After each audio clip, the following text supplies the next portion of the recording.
Hello everyone, my name is Justin, aka Ghost Reader, and today I am going to be doing a tag. I'd like to thank all the people who have tagged me. I am slowly but surely getting my way around to doing videos for those tags. So far, I know I've been tagged by 6 people, so I'm going to be doing those 6 tags hopefully over the next couple of days, weeks, and so on. So if you do tag me, let me know, either by letting me know in the comments in one of my videos or on my Twitter, which is in the description box below.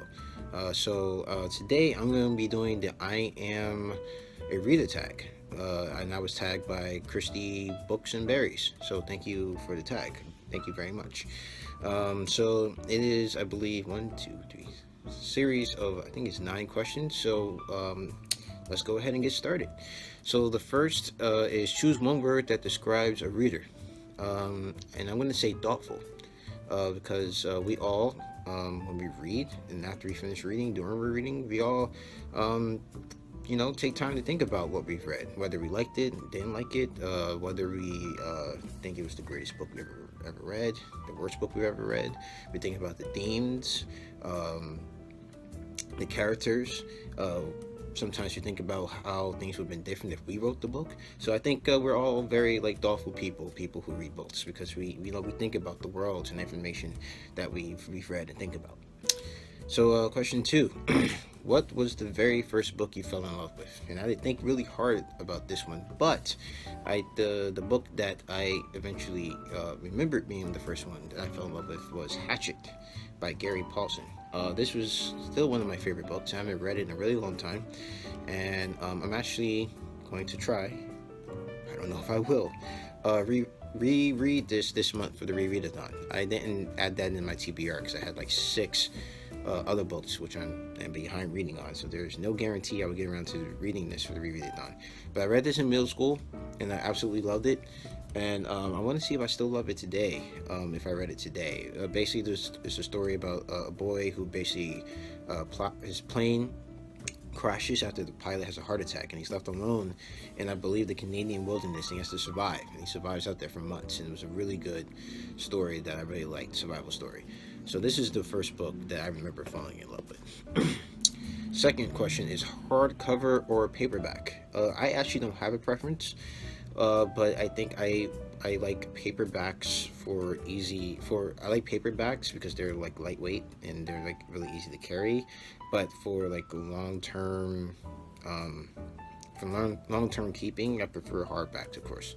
If I had to choose between the two, I'd probably go hardcover books. Question number 4, how has reading shaped your identity? Basically, I think it's made me known as the guy who absorbs a lot of information. Before YouTube and the internet, because at least me having a lot of access to YouTube and internet, books were my main source of information, and still kind of are. I mean, I learn a lot more information from the internet now because I'm constantly on the go, and it's a lot easier to listen to something playing in the background than reading while you're driving, right? And you want to be safe and don't want to pay attention on the road, so listening is a lot easier. So but reading was how I absorbed information. So it shaped me by becoming basically a knowledge nerd in a way, where I just absorbed all this information from different books that I read, and was while in conversation randomly throw out some random tidbit of information that no one will ever use again. So that's how it shaped me, my identity. What books did you read what book do you read when you need to be comforted? So I don't really read when I need to be comforted. I try to look for something funny, watchable to watch, something funny to watch when I need to be comforted. But I would probably have to say the Bible, same as Christy from Chrissy BooksandBerries. Her answer was also the Bible. I have to say mine would probably be the same in that regard, which kind of connects to the next question, which is who taught you to be a reader? Because it was my mother who taught me to be a reader, and among all the books that she gave me as a little child, that I remember the most was reading the Bible and the old King James Version English, where they had the big words that I didn't understand. And I didn't get the answer to what fornication meant for like years. I just had like no idea. But so reading that, my mom is the reason why I read today, and I'm really thankful for her for encouraging me to be a great reader. And thank you, Mom. Thank you for that. Next question is, describe your dream reading lounge. Now, my dream reading lounge would have like all like a glass wall somewhere, or at least like an all glass place you could look out with like a balcony, and being able to look out at either the ocean or some type of lake or sea. And on the walls would be covered with bookshelves, and well, not all of them, because I would have spaces for pieces of art that I would like on the wall, and I would have like a table like to like put my feet up on, and my like tea that I would like to drink. It would have so I think that's it. It would have like a desk for me to do like my writing if I wanted to do some writing. So yeah, that's my dream reading lounge. One that allowed like I can open up the glass like doors and let the breeze from the sea or the lake come in. It would be really nice, really nice. And the last question is, what book changed the way you act or see the world? Now, this one was really hard because I don't really have one book that I've been like, oh my goodness, and had like that, like, has changed the way I've acted or see the world. But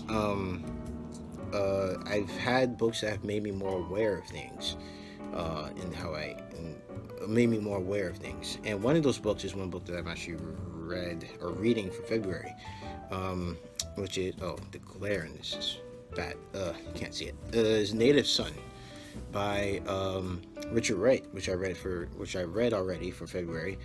And it wasn't the story as much as the author's endnote, which was basically how he came up with the main character in the book Native Son, and his inspiration for that, and where the different where he got his how the character was shaped, and experiences that he had and things that he learned and used that to shape the character, really was an eye-opener. Because I thought its character meant one thing, and found out that he was made up of a whole lot of stuff that I didn't really think about before. And the other book that kind of was an eye-opener, made me more aware of stuff, was this book that I'm going to read in March, that I didn't actually want to show yet, but I'm going to show it here anyway. And that is, I haven't finished reading this book. I started but then got distracted by life. But it was really good, so I'm going to read it this month coming up. And that is Redefining Rape, Sexual Violence in the Era of Suffrage and Segregation.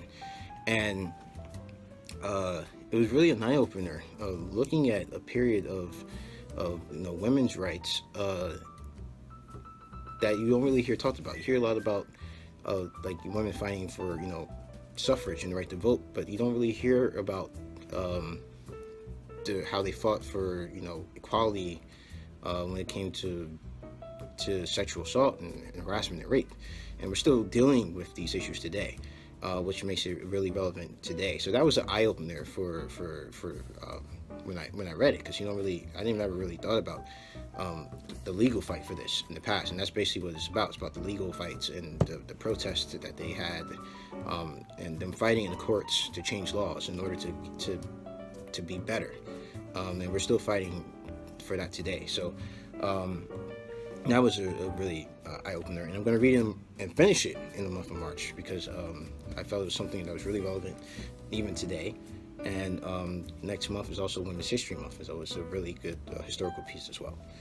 So that's it for me, and I am a reader tag. I really enjoyed trying to find things to answer these questions for this tag, and I want to tag Olivia Root, A Book Between Worlds, and Meera Neir.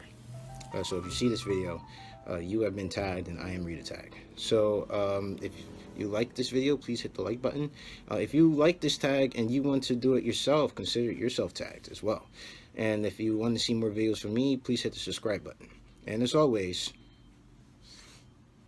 keep reading.